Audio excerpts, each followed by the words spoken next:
when it comes to coaching, one of the biggest mistakes I think coaches make is they try to change everything, or they never want to acknowledge that the previous coach actually did a good job.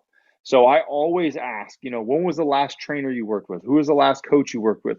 Can I talk to them? If I can't talk to them because maybe it was a bad relationship or whatnot, what are good things that you did that you liked? What are bad things you did or things that you did not like? And it's not my job to force you into doing my movements. And maybe for some people, like you said, that are kind of hesitant to jump all in, it's just giving them a little nudge, giving them a little nudge, giving them a little nudge.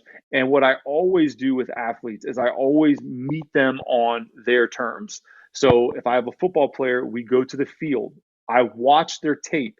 If it's a basketball player, hey, send me some tape. I want to see how you move. And so we can start talking their sport, getting down their vernacular, how they move. So now when I'm starting to prescribe movements and training, that I can reference those and I can reference how they talk about their sport. So when they say, I'm getting in on the edge, I'm doing this, now when I'm cueing a movement, I'm going to use their verbiage. So I don't even have to tell them that this is connected to that sport. They've already created that connection themselves because I'm taking how they talk about it. Hey, I want you to shift your hips. I want you to get on the inside edge. I want you to cut the corner. So now when we're doing these mobility drills, that's the verbiage I'm using. So I'm basically taking their language and cheating and using it for training to bring that level of trust.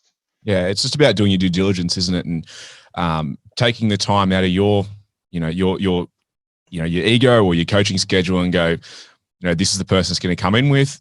These are the terms they're familiar with. Let's meet them on their level rather than them coming in and me dictating per se and telling them what I believe and things that I have, understand about the body.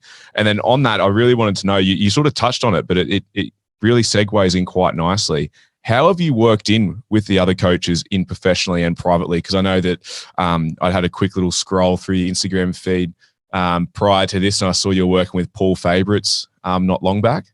Guys like that. How do you find that you work in with them? And then also, do you provide them with some of your ideas or do they come back to you? What's that sort of process there?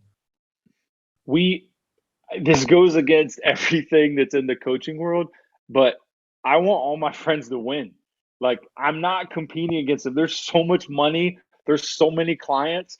Like, I want them to win. And I feel like that's reciprocated when when you're around the right people. Paul's a great example. I was out in California. I hit him up and I was like, hey, man, you free today? And he was like, dude, come over. And we just spent the whole day. I'm telling him what I'm doing. He's telling me what he's doing. We recorded some videos just for fun, kind of, taking note of what we did that day. But, what is it? A rising tide raises all ships. Like that's the people I want to be around.